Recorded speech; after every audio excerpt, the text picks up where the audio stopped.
Hello everyone, welcome back to my channel way to commerce. आज हम discuss करने वाले हैं जो भी क्वेश्चंस आपने मुझसे पूछे हैं गूगल फॉर्म पे। जो क्वेश्चंस मुझे बार बार स्टूडेंट से पूछे गए हैं, मैं ट्राई करूंगी उन सभी के आंसर्स इस वीडियो में दे पाऊँ। फर्स्ट क्वेश्चन जो रिपीटेडली आस्क हुआ है फ्रॉम योर साइड वाज कि इम्पॉर्टेंट क्वेश्चंस क्या हैं बिजनेस लॉ के। काफ़ी स्टूडेंट्स ने मुझसे पूछा है, मैम इंपॉर्टेंट टॉपिक्स बता दो, इंपॉर्टेंट क्वेश्चंस बता दो, रिलेटेड टू एग्ज़ाम बता दो, ऑल पॉसिबल क्वेश्चंस कौन से आ सकते हैं एग्ज़ाम में वो बता दो। क्वेश्चंस तो मैं ऑलरेडी टेलीग्राम चैनल पे अपने डाल चुकी हूँ, वहाँ पे पीडीएफ्स हैं हर क्वेश्चन की, आप एक बार वो चेकआउट कर लो। जो भी इंपॉर्टेंट क्वेश्चंस हैं यूनिट वाइज मैंने पोस्ट कर दिए हैं, और अगर आपको टेलीग्राम चैनल का लिंक चाहिए तो आप नीचे डिस्क्रिप्शन बॉक्स में देख सकते हो। फिर नेक्स्ट क्वेश्चन जो बच्चों ने बहुत बार पूछा है, how to write answers to score well, मतलब कैसे अपने आंसर को प्रेजेंट करें इन एग्जाम्स जिससे हमारे मार्क्स अच्छे आ जाएं। काफ़ी स्टूडेंट्स ने पूछा था ये। अपना पेपर कैसे अटेम्प्ट करें जिससे आपके अच्छे मार्क्स आ जाएं। First is read the question paper carefully. First step is to read the question paper carefully. कुछ बच्चे क्या करते हैं, डायरेक्टली फर्स्ट क्वेश्चन रीड करा, उनको लगता है कि हमें आता है तो जल्दी से वो लोग भागने लगते हैं कि okay let's start the paper. पहला क्वेश्चन पढ़ते ही वो रीड करना आंसर लिखना शुरू कर देते हैं। फिर नेक्स्ट क्वेश्चन रीड करते नहीं आया कोई नहीं, थर्ड क्वेश्चन आता है फिर लिखना स्टार्ट कर देते हैं। तो ऐसा नहीं करना है, पहले पूरा क्वेश्चन पेपर रीड करो, समझो। कितना टाइम लगेगा, ज़्यादा से ज़्यादा 2 मिनट या फिर मैक्सिमम 5 मिनट लगेंगे। तो ऑलवेज ट्राई करो कि अपना क्वेश्चन पेपर तसल्ली से रीड करो, देखो किस क्वेश्चन में क्या पूछा गया है। हो सकता है कुछ क्वेश्चंस रिलेटेड हो, तो एक आंसर मतलब एक टॉपिक से 2 क्वेश्चंस हो तो ट्राई करो वैसे वाले क्वेश्चंस को सिलेक्ट करो। फिर आपको ज़्यादा दिमाग यूज़ नहीं करना पड़ेगा, और सिमिलर अगर आपके पास टॉपिक्स हैं आप उसे अटेम्प्ट करो तो आप ज़्यादा अच्छे से प्रेजेंट कर पाओगे, है ना। फिर next is select the questions to be done. तो जो क्वेश्चन आप रीड कर लिए हैं अब उसमें से आप सिलेक्ट करो कि आपको कौन से करने हैं, कौन से क्वेश्चंस आपको अच्छे से आते हैं। फॉर एग्जांपल मोस्टली क्या होता है, कोई भी एग्जाम होता है तो वहाँ पे चॉइस रहती है, या तो इंटरनल चॉइस होती है क्वेश्चंस में, जैसे क्वेश्चन नंबर 1 का part A part B, then और क्वेश्चन नंबर 1 का पार्ट ए बी। तो दोनों में से आपको कोई भी एक करना होता है ऑप्शन। द फर्स्ट वाला फर्स्ट क्वेश्चन का पहले 2 पार्ट, या फिर फर्स्ट क्वेश्चन के नेक्स्ट 2 पार्ट, है ना। तो आप पहले चूज कर लो कि आपको कौन से आंसर्स करने हैं, उसको टिक कर लो, ठीक है। और फिर लिखो हर आंसर के आगे, हर क्वेश्चन के आगे कि ये मुझे ज्यादा अच्छे से आता है, मतलब जस्ट नंबर कर लो कि फर्स्ट पे मेरे को ये ज्यादा अच्छे से आता है। फॉर एग्जांपल आपको 5th क्वेश्चन सबसे अच्छे से आता है तो 5th क्वेश्चन के आगे 1 डालो। फिर आपको 3rd क्वेश्चन उसके बाद थोड़ा ठीक से आता है तो उसके आगे 2 डालो। फिर क्वेश्चन नंबर 1 है जैसे, ठीक है, वो आपको 3rd प्लेस पे अच्छे से आता है तो उस पर 3 डालो। तो ऐसे ही आप आंसर क्वेश्चन सेलेक्ट करो और उसको नंबर करो कि प्रायोरिटी सेट करो कि ये वाला मेरे को ज्यादा अच्छे से आता है, फिर उसके बाद मुझे ये अच्छे से आता है, ठीक है। देन हमेशा जो आपका फर्स्ट प्रायोरिटी में है, मतलब जो क्वेश्चन आपको ज्यादा अच्छे से आता है उसी को अटेम्प्ट करो। हमेशा आप स्टार्ट उसी से करो जो क्वेश्चन का आंसर आपको ज्यादा अच्छे से आता है, ठीक है। जैसे आपको फॉर से क्वेश्चन नंबर 3 आता है सबसे अच्छे से, तो स्टार्ट करो 3 से। इससे क्या होता है कि आपका जो क्वेश्चन आपको ज्यादा अच्छे से आता है ना, उसको आप अच्छे से प्रेजेंट कर पाते हो।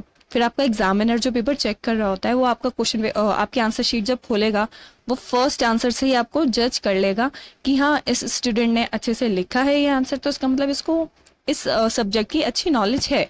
तो ट्राई करो फर्स्ट 2 आंसर्स जो आप लिख रहे हो ना वो बहुत अच्छे से लिखो। अच्छे से लिखना ये मतलब नहीं है कि आप 5-5 पेज भर रहे हो, नहीं, वो चीज नहीं करनी है। अच्छे से लिखना मतलब ये है कि जो जो क्वेश्चन में पूछा गया है उसको उतना ही लिखा जाए, उतने ही रेलिवेंट तरीके से उसको आंसर करा जाए, उस टॉपिक से आगे ना भटका जाए, ठीक है। तो अच्छे से अटेम्प्ट करना है फर्स्ट 2 क्वेश्चंस, तो अपने बहुत अच्छे से, मतलब अपनी नॉलेज जो है ना जो आप अच्छे से प्रेजेंट कर सकते हो, ट्राई करो फर्स्ट 2 क्वेश्चंस वही वाले लो, ठीक है। पर ऐसे नहीं करना है कि अगर आपको क्वेश्चन 3 का पार्ट ए आता है आपने पार्ट ए कर लिया, फिर क्वेश्चन 5 का पार्ट बी आता है फिर आप बी कर रहे हो। अगर ऐसे ज्यादा जंपिंग बिटवीन द क्वेश्चंस करोगे ना तो इससे फिर आप you tend to lose marks, मतलब आप मार्क्स लूज कर सकते हो। जो क्वेश्चन आप अटेम्प्ट कर रहे हो ना, उसका कंप्लीट दोनों पार्ट एक साथ ही अटेम्प्ट करो, ठीक है। Then try to write your answers in point और इक्वल लेंथ पैराग्राफ्स, मतलब कि जो भी आप आंसर्स लिख रहे हो ना, उसको ट्राई करो कि पॉइंट्स में लिखो। सिर्फ एक लिखते लिखते लिखते ही नहीं चले जाओ आप। इससे क्या लगता है कि बहुत ज़्यादा हौची पौची पेपर हो जाता है और नीटनेस नहीं आ पाती, एक प्रेजेंटेशन अच्छा नहीं हो पाता है। तो हमेशा ट्राई करना है जो आप आंसर्स लिख रहे हो उसको पॉइंट में लिखो, और उस पॉइंट में अगर कुछ मेन वर्ड्स हैं तो उसे अंडरलाइन कर दो, या फिर अगर आपको लगता है कि आप पॉइंट्स में नहीं कर पा रहे हो, बिल्कुल एग्जैक्ट आपको पॉइंट्स नहीं आ रहे हैं, तो पैराग्राफ्स में लिखो।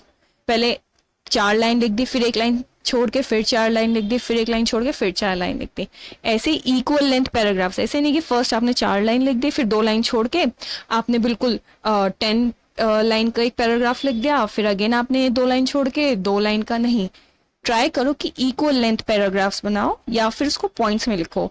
बेटर है कि आप पॉइंट्स में आंसर लिखो, उससे काफी प्रेजेंटेबल लगता है। और हाँ, ऐसा होता है जैसे अगर 8 मार्क्स का क्वेश्चन है, आपने 8 पॉइंट्स लिख दिए हैं, ठीक है, लेंथ पे फिर उस टाइम पे ना एग्जामिनर का लेंथ पे ध्यान नहीं जाता है। वो देखता है कि स्टूडेंट ने अच्छे से अटेम्प्ट करा, उसने 8 पॉइंट्स लिख दिए हैं, 8 मार्क्स का क्वेश्चन है, ओके 8 ऑन 8 आपको दे देता है एग्जामिनर, मोस्टली ऐसा होता है। तो ट्राई करो कि पॉइंट्स में आंसर लिखो या फिर इक्वल लेंथ पैराग्राफ्स में। Then next is try to maintain equal length of answers. Yes, अगर आपको कोई आंसर अच्छे से आता है तो ये मत करना कि आप उसको 5-5, 6-6 पेजेस में कर रहे हो और फिर बाकी के आंसर्स आप 1-1, 2-2 पेज में खत्म कर रहे हो। नहीं, हर क्वेश्चन आपको पता है इक्वल वेटेज का होगा। अगर आप दिल्ली यूनिवर्सिटी के एग्जाम्स अटेम्प्ट कर रहे हो तो 15 मार्क्स का एक क्वेश्चन होगा, ठीक है। अब उसमें हो सकता है इंटरनली डिवीजन भी हो, लाइक 7 और 8 का पार्ट्स हो, या फिर टोटल 15 मार्क्स का हो। तो हर एक क्वेश्चन 15 मार्क्स का है ना, तो हर किसी की लेंथ सेम रखनी है। ऐसा नहीं करना है कि एक आंसर को आपने सब कुछ लिख दिया और दूसरे आंसर में आप कुछ नहीं लिख रहे हो। मार्क्स आपको सभी क्वेश्चन में बराबर मिलेंगे। ऐसा नहीं है कि किसी क्वेश्चन में आपको बहुत ज्यादा मिल जाएंगे, किसी क्वेश्चन में बहुत कम मिल जाएंगे। आपको हमेशा लेंथ मेंटेन करके रखनी है, कहीं पे भी ओवरफ्लो विद इंफॉर्मेशन नहीं करना है और कहीं पे भी बिल्कुल कम इंफॉर्मेशन नहीं लिखनी है। लेंथ सारे आंसर्स की सेम होनी चाहिए। अगर आप बिल्कुल सेम नहीं रख पा रहे तो एटलीस्ट इतनी तो रखो कि लगे कि हाँ इक्वल है।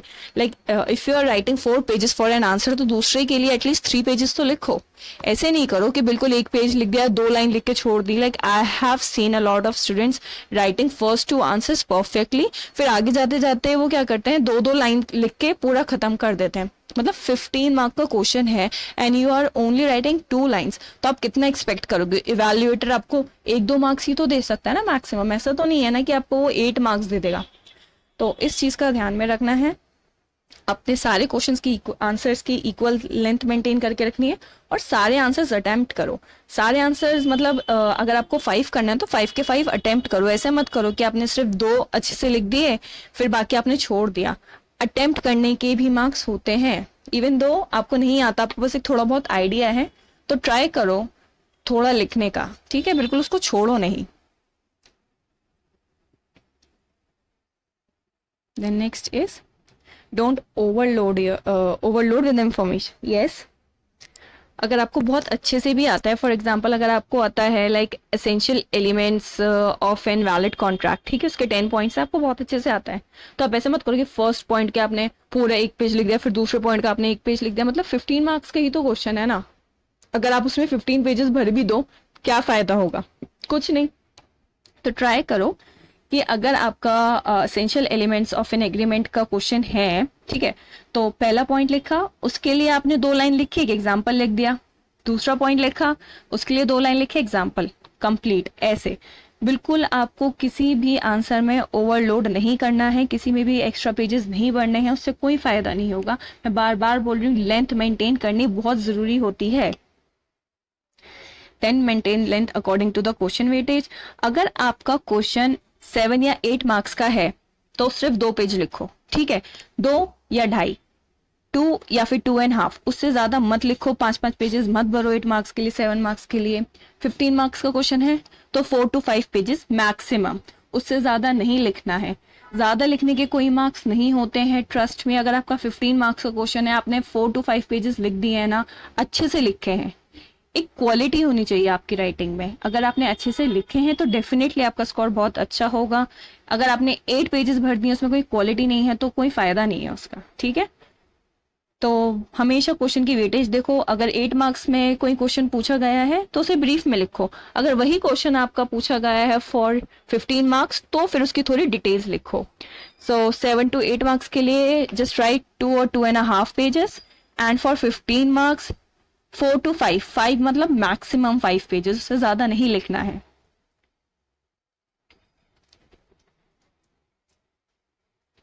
Okay, then add examples. Next point is add examples। मतलब कि आप जो भी आंसर लिख रहे हो उसका एग्जाम्पल लिखना जरूरी है। एग्जाम्पल लिखने से एक इम्प्रेशन आता है। अब आप उस एग्जाम्पल को क्या करोगे, कंटिन्यूएशन में मत लिखना, अलग से। If you are writing example ना, तो उसे अलग से शो करो। आपने जो अपना लिख दिया अबाउट द टॉपिक, जो कंसेप्ट है वो लिख दिया। अब आपको एग्जाम्पल लिखना है तो ट्राई करो कि आप एग्जाम्पल ना एक अलग से बॉक्स में लिखो, या फिर फ्लो चार्ट से लिखो, या फिर उसको बीच में लिख दो। अगर आप बॉक्स नहीं बना पा रहे, इतना टाइम नहीं है, तो उसको बिल्कुल बीचों बीच लिखो अपने पेपर के या आंसर के, जिससे वो अलग से ही दिखने में आए, ठीक है। जो आपने अपना कंसेप्ट लिखा है उसके साथ ही लिखोगे ना अगर आप आंसर एग्जाम्पल, तो फिर उसकी ना इतनी ज्यादा मतलब विजिबिलिटी नहीं रहती है, वो इतना अट्रैक्टिव नहीं लगता है। अलग से एग्जाम्पल दिखना चाहिए कि हाँ इस बच्चे ने एग्जाम्पल लिखा है, ठीक है। If you are writing example, वो अलग से दिखना चाहिए। इससे पता चलेगा कि इस बच्चे की नॉलेज है ज्यादा और ये एग्जाम्पल्स अलग से लिख रहा है। प्रेजेंटेशन भी बहुत अच्छा हो जाता है। जब आप कोई भी एक अपना फाइनल एग्जाम दो ना, तो उसमें प्रेजेंटेशन का बहुत ध्यान रखना है, ठीक है। कंटेंट तो ठीक है, लाइक कंटेंट 70% मार्क्स आपको दिला देगा, लेकिन जो बाकी मार्क्स है ना 30%, वो जो होते हैं ना एक्स्ट्रा मार्क्स, जो बच्चे बोलते हैं कि मैम इसने भी वही लिखा है, मैंने भी वही लिखा है, लेकिन इसके ज्यादा मार्क्स क्यों? इसके ज्यादा मार्क्स इसलिए क्योंकि उसने प्रेजेंट अच्छे से किया है। प्रेजेंटेशन एक एग्जाम में होना, जब आपके फुल लेंथ एग्जाम्स हैं, तो yes presentation is very important, ठीक है। The next point is try to add diagrams, flow chart, tables to make your answer sheet appealing. Yes, examples लिख दिया, अब आप डायग्राम्स बनाओ, फ्लो चार्ट बनाओ, टेबल्स बनाओ, जिससे आपका जो है ना पेपर बहुत अच्छा लगेगा, आंसर बहुत अच्छा लगेगा। फॉर एग्जाम्पल, जैसे अगर आपको essential elements of an contract लिखना है, आपको पता है 10 पॉइंट्स हैं, तो आप उसके लिए फ्लो चार्ट बना सकते हो, है ना। या फिर आप उसके लिए एक टेबल बना सकते हो। मतलब अलग तरीके से प्रेजेंट करो। जस्ट उसके पॉइंट्स लिखने से वो प्रेजेंटेबल लगेगा अगर आपने नीटली लिख दिया, लेकिन एक डिफरेंस क्रिएट करना is very very very important. जैसे बाकी स्टूडेंट है ना, वो भी तो सेम चीज लिखेंगे ही, आप अपना पेपर दूसरों से कैसे अलग कर सकते हो, वो चीज पे थोड़ा ध्यान देना पड़ता है, ठीक है। Use different pen for headings, ठीक है। अगर आपके पास टाइम नहीं है तो जो आपका पेन है ना, उसी से आप हेडिंग लिख दो। पर आप एक चीज कर सकते हो, सारा ना आप कैपिटल लेटर्स में लिख दो हेडिंग, ठीक है। इससे डिफरेंस आ जाएगा कि जो हेडिंग है कैपिटल लेटर्स में लिखी है, फिर जो उसकी एक्सप्लेनेशन है वो रनिंग राइटिंग में लिखी है। एक डिफरेंस ऐसे क्रिएट हो सकता है। आपके पास थोड़ा टाइम है तो ट्राई करो कि ब्लैक पेन से आप हेडिंग लिखो और ब्लू पेन से अपना एक्सप्लेनेशन लिख दो। फिर ब्लैक के अलावा भी और कलर के पेन आते हैं, फर्स्ट से पिंक कलर का हो गया, ग्रीन कलर का हो गया, पर्पल हो गया, तो वो वाले पेन अगर आप यूज कर सकते हो तो इट्स गुड एंड वेल, उससे आपका पेपर काफी अच्छा लगेगा। आप जैसे फ्लो चार्ट बना रहे हो, डायग्राम बना रहे हो, तो उस चीज के लिए आप अलग अलग पेन यूज कर सकते हो। Then next is always underline the main points. If you are not using any pen, like if you only have one pen, या मतलब ब्लू पेन है, ठीक है, तो अंडरलाइन कर दो। और अंडरलाइन ऐसे ही नहीं कुचड़ पुचड़ करके, अच्छे से स्ट्रेट लाइन आना चाहिए। यूज स्केल, या फिर if you don't have scale तो जो क्वेश्चन पेपर होता है ना, क्वेश्चन पेपर की एजेस को यूज करके ट्राई करो, अंडरलाइन कर दो। थोड़ा नीटनेस आना चाहिए, प्रेजेंटेबल लगना चाहिए paper. Then always conclude the answers. जो आप आंसर लिख रहे हो उसको कंक्लूड करो। फॉर एग्जाम्पल, एक essential elements of a valid contract है, उसमें आपने 10 पॉइंट समझा दिए विद एग्जाम्पल्स। देन एंड में लिखो जो भी हमने ऊपर डिस्कस किया है, ये सारे essential elements of a valid contract हैं। अगर इसमें से एक भी सेटिस्फाई नहीं हो पाता है तो वो कॉन्ट्रैक्ट हमारा वैलिड नहीं होगा। तो this is how you conclude the answers. जो भी आप टॉपिक लिख रहे हो ना, उसको ट्राई करो to conclude in 2 or 3 sentences, उससे ज्यादा नहीं, ठीक है। So this is how you write your answers in exam to score well. I hope आपकी कुछ हेल्प करे, पर हाँ हमेशा अपना आंसर ट्राई करना है कि आप अच्छे से प्रेजेंट करो। दूसरी चीज, जो आंसर आपको अच्छे से आता है उसको पहले अटेम्प्ट करो, और दोनों पोर्शंस ऑफ अ क्वेश्चन साथ में अटेम्प्ट करो, ठीक है। और आपका एक आंसर कंप्लीट हो जाता है तो ट्राई करो कि आप एक लाइन, एक मार्जिन नीचे भी खींच दो कि यस ये मेरा आंसर यहाँ पे कंप्लीट हो गया है before starting the other question. और हर क्वेश्चन को अच्छे से नंबरिंग करो, ठीक है। अगर क्वेश्चन 1 अटेम्प्ट कर रहे हो, उसका पार्ट ए है तो राइट इट, क्वेश्चन 1 का ए पार्ट है। हमेशा नंबरिंग बिल्कुल ठीक करनी है, सो दैट जो एग्जामिनर है उसको ज्यादा कंफ्यूजन ना हो while giving you score. Okay, then काफ़ी स्टूडेंट्स का ये क्वेश्चन भी आया था कि मैम हिंदी मीडियम स्टूडेंट्स जो हैं वो कैसे पढ़ें। हिंदी मीडियम के स्टूडेंट्स जो हैं उनके लिए I have some tips and tricks, क्योंकि देखो ग्रेड में आने के बाद it is difficult to find Hindi वाला मटेरियल। आपको हर जगह सिर्फ इंग्लिश का ही मटेरियल मिलेगा, हिंदी का नहीं मिलेगा। तो मैंने भी काफ़ी ट्राई करा है, और आई have seen my students struggling with the language कि कैसे करें, हमारे पास तो मटेरियल ही नहीं है। एक चीज़ आप पहले ये कर सकते हो कि जो भी आप, मतलब जो मैं पढ़ा रही हूँ ना वीडियोस में, सारी वीडियोस को आप देखते हुए ना अपने नोट्स बनाओ, हिंदी में बनाओ नोट्स। जो मैं पढ़ा रही हूँ, मतलब मैं तो हिंदी में ही बोल रही हूँ, तो उस नोट्स को अपने वर्ड्स में बनाओ। इससे क्या हो रहा है, आपका जो है मटेरियल खुद बन रहा है, ठीक है। पहली चीज तो आप ये कर सकते हो, आप अपना मटेरियल खुद क्रिएट करो आफ्टर वॉचिंग द वीडियोस जो भी मैं पुट कर रही हूँ इन दिस चैनल, ठीक है। दूसरा चीज जो आप कर सकते हो, दूसरा चीज आप ये कर सकते हो कि आप 10 ईयर ले सकते हो। 10 ईयर मिल जाता है मार्केट में इजीली, पर उसका जो कंटेंट है ना, मतलब उसको हम मतलब वैलिडिटी नहीं बोल सकते कि कितना वो वैलिड है, कितना ऑथेंटिक है, क्योंकि 10 ईयर्स के जो राइटर्स हैं सच कोई प्रोफेसर या फिर ऐसे कोई टीचर नहीं होता है। वो 10 ईयर खुद ही पब्लिकेशन हाउस प्रिंट कर देते हैं और उनके आंसर्स वो उनके अकॉर्डिंग होते हैं। आप 10 ईयर ले सकते हो जस्ट फॉर अ रेफरेंस, ठीक है। पर मैं तो यही बोलूँगी कि अपना मटेरियल आप खुद क्रिएट करो, ठीक है। अब जो भी टीचर आपको पढ़ा रही है, आप अपने नोट्स हिंदी में खुद लिखो, और फिर वो एग्जाम के टाइम पे बिल्कुल अच्छे से काम आ जाएंगे। फिर एक चीज़ आप कर सकते हो कि आप हिंदी में आप नोट्स बना रहे हो, आप बोलोगे कि मैम जो टॉपिक्स हैं वो हिंदी में हम कैसे करें, मतलब वो चीज़ तो हम ट्रांसलेट नहीं कर सकते। यस, बिल्कुल। तो आप एक काम कर सकते हो, जो अपने टॉपिक्स है ना उसको इंग्लिश में लिखो। Yes, you heard it correct, कि जो टॉपिक्स है ना उसको इंग्लिश में लिखो। जैसे वैलिड कॉन्ट्रैक्ट है, ठीक है, तो वैलिड कॉन्ट्रैक्ट को आप वैलिड कॉन्ट्रैक्ट बिल्कुल इंग्लिश में, इंग्लिश अल्फाबेट्स में लिखो, और फिर जो उसका डिस्क्रिप्शन है you can write it in Hindi, उसको आप हिंदी में लिख सकते हो। या फिर आप एक चीज और कर सकते हो, जो आपको नहीं आ रहा है, हेडिंग्स, जैसे जो वैलिड कॉन्ट्रैक्ट है ना, इसी को आप देवनागरी भाषा, मतलब जो हिंदी का लिखने का लिपि होता है ना, उसमें लिख सकते हो। लाइक देखो, मैंने वैलिड कॉन्ट्रैक्ट पहले इंग्लिश में लिखा हुआ है, फिर उसको हिंदी में सेम वैलिड कॉन्ट्रैक्ट ही लिखा हुआ है, but I have use the language Hindi.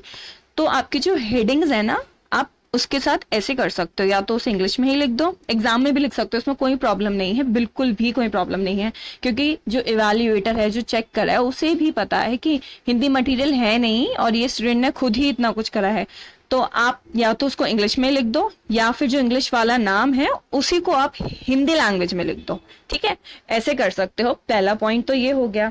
और फिर डिस्क्रिप्शन जो है आप उसे खुद ही लिखो। जो वर्ड्स आपको लग रहा है कि हिंदी में नहीं मिल रहे हैं, तो rather than translating that words, आप उस वर्ड को, इंग्लिश वर्ड को ही हिंदी में लिख दो, ठीक है। ऐसे कर सकते हो, और आपका पेपर बिल्कुल अच्छे से निकल जाएगा, कोई प्रॉब्लम नहीं होगा। इससे एक चीज और हेल्प होगी कि आपका जो है ना इंग्लिश वोकैबुलरी में पकड़ बनने लगेगी, और हो सकता है कि फर्दर ईयर्स, जो कमिंग ईयर्स हैं, आपके आगे आने वाले ईयर्स हैं, उसमें आप फिर हिंदी में लिखने का, इंग्लिश में लिखने का ट्राई करो, क्योंकि आपके इंग्लिश वोकैबुलरी तो बिल्ड होने लगेगी ना पेपर में लिख लिख के।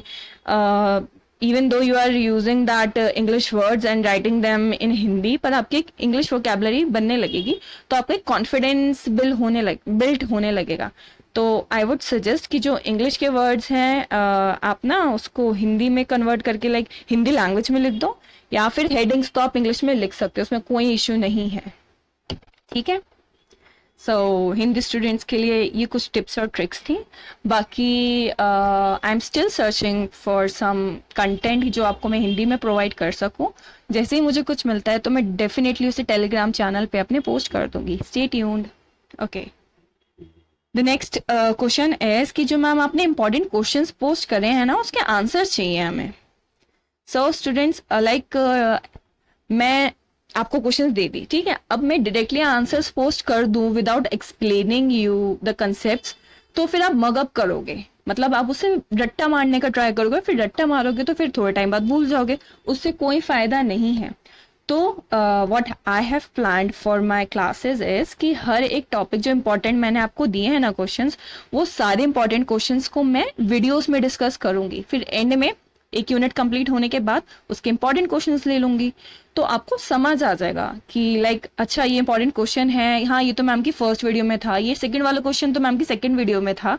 तो आपको जो है उसके आंसर्स उन वीडियोस में ही मिल जाएंगे, क्योंकि वीडियोस में मैं पीपीटीज तो डाल रही हूँ और उन पीपीटीज में जो कंटेंट है वही उस क्वेश्चन का आंसर है। जैसे स्ट्रेंजर टू कॉन्ट्रैक्ट वाला था, वो बच्चे बार बार पूछ रहे थे, तो वो वीडियो मैंने पहले ही बना के डाल दिया है। तो stranger to the contract can see you comment वाला जो क्वेश्चन है उसका आंसर आपको मिल जाएगा ना उस वीडियो में।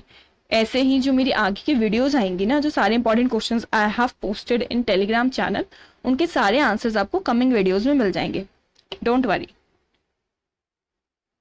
The next is 10 years sufficient for the exams? Like to certain point yes कि 10 ईयर आपको एक एग्जाम को पास कराने के लिए तो हाँ ठीक रहता है, लेकिन just to pass an exam से कुछ फायदा नहीं है ना। यू शुड स्कोर वेल, क्योंकि आपको आगे भी अगर फर्दर पढ़ाई करनी है, किसी कॉम्पिटेटिव एग्जाम के लिए जाना है, तो आपका एक फर्स्ट डिवीजन मेंटेन रहना जरूरी होता है, ठीक है। 10 ईयर से कुछ बच्चे 60% स्कोर कर सकते हैं और कुछ बच्चे नहीं कर पाते। तो इट्स बेटर कि आप जो है कोई भी एक सोर्स ले लो, उससे अपना डेली एक एक टॉपिक करते हुए चलो, तो विद इन 15 डेज ना आपके सारे सब्जेक्ट बहुत अच्छे से हो जाएंगे। तो आप एग्जाम में बिल्कुल कॉन्फिडेंटली जा सकते हो कि हाँ अगर मैं 100% पेपर अटेम्प्ट करूंगी ना या करूंगा तो मुझे 80% मार्क इजीली मिल जाएगा, ठीक है। तो 10 ईयर को बिल्कुल आप ऐसे मत बना के चलो कि हाँ इसी से पढ़ के मेरे को अच्छा स्कोर करना है, नो। बिजनेस लॉ तो definitely I will help you, जितना कर सकती हूँ, सारे इंपॉर्टेंट क्वेश्चंस के आंसर मिल जाएंगे, उसके लिए आपको 10 ईयर लेने का जरूरत नहीं पड़ेगा। लेकिन अगर आपने 10 ईयर लिया भी है तो 5-6 साल के पेपर आप कर लो, लेकिन आप 60 to 70% के बीच में स्कोर कर सकते हो मैक्सिमम, उससे ज्यादा नहीं, ठीक है। क्योंकि 10 ईयर में भी लाइक हर साल सिलेबस चेंज हो जाता है, और 10 ईयर में बिल्कुल आप ये नहीं बोल सकते कि सारे आंसर्स बिल्कुल ठीक है, ठीक है। तो it is sufficient to pass an exam, but to score well नहीं कह सकते, ठीक है। लेकिन हाँ स्कोर वेल के लिए प्रेजेंटेशन आपकी बहुत इंपॉर्टेंट है, अपने आंसर्स आप अच्छे से प्रेजेंट करो, जिससे आपका स्कोर बहुत अच्छा हो सकता है। Even after studying from 10 year आप अच्छे से प्रेजेंट कर रहे हो तो यस आप थोड़ा अच्छा स्कोर कर पाओगे, ठीक है। लेकिन हाँ अपना जो कंसेप्ट है ना, कंसेप्ट क्लियरिटी बनाते हुए चलो स्टार्टिंग से, ताकि आपको आगे प्रॉब्लम ना हो। यही जो सब्जेक्ट है ना फर्स्ट ईयर सेकेंड ईयर के, ये थोड़ा आगे चलते ही रहते हैं। लाइक मास्टर्स में तो जो आपका अभी बैचलर्स में कर रहे हो, तो मास्टर्स का ही पूरा बेस है आपका बैचलर्स। तो ट्राई करो जो भी आप सब्जेक्ट्स पढ़ रहे हो ना, उसका कंसेप्ट क्लैरिटी लेते हुए चलो, सो दैट आपको मास्टर्स में स्ट्रगल ना करना पड़े। Also for Hindi medium students, masters अगर आप ऑप्ट करोगे ना आगे जाके, मास्टर मतलब MCOM MBA या फिर कुछ भी MA या बीएड, तो आपको वहाँ पे ना हिंदी मटेरियल बहुत मुश्किल से मिलेगा। मतलब मास्टर्स तो मोस्टली इंग्लिश में ही होती है, तो मैं आपको मतलब डिस्करेज नहीं कर रही, बट यस आप ट्राई करो अभी से कि आप थोड़ा लाइक अगर आपके 4 पेपर हैं, ठीक है, लाइक अभी फर्स्ट ईयर में आपका BMS है, हिंदी है, इंग्लिश है और बिजनेस लॉ है, तो आप क्या करो कि बिजनेस लॉ और इंग्लिश 2 पेपर इंग्लिश में अटेम्प्ट करने का ट्राई करो। फिर ऐसे ही ना आपका थोड़ा इंग्लिश में कॉन्फिडेंस बिल्डअप होगा। इफ नॉट 2 एटलीस्ट ट्राई करो कि एक क्वेश्चन आप एक पेपर इंग्लिश में करो। दिस इज द टाइम जो आप अभी इस लैंग्वेज पे काम कर सकते हो, आगे थोड़ा ज्यादा स्ट्रगल करना पड़ेगा। अभी आप थोड़ी मेहनत करोगे ना तो आप इजीली अपने इस इंग्लिश वाले फेयर से ओवरकम कर सकते हो। Okay, then how to attempt situation based question. देखो सिचुएशन बेस्ड क्वेश्चन जो है ना, वो like it is very easy to attempt. ऐसा नहीं है कि केस स्टडीज या सिचुएशन बेस्ड क्वेश्चन बहुत मुश्किल होते हैं, तो उसके लिए भी डेफिनेटली मैं एक यूट्यूब वीडियो बना दूंगी। वो वीडियो देख के ही आपको पता चल जाएगा कि सिचुएशन बेस्ड क्वेश्चन कैसे अटेम्प्ट करना है, ठीक है। तो इसके लिए पैनिक मत करो, अभी जो कंसेप्ट करा रहे हैं बस उसी को अपना करते हुए चलो और साथ साथ अपने नोट्स बनाते हुए चलो। Okay, so that's all for the video today. Thank you so much for watching.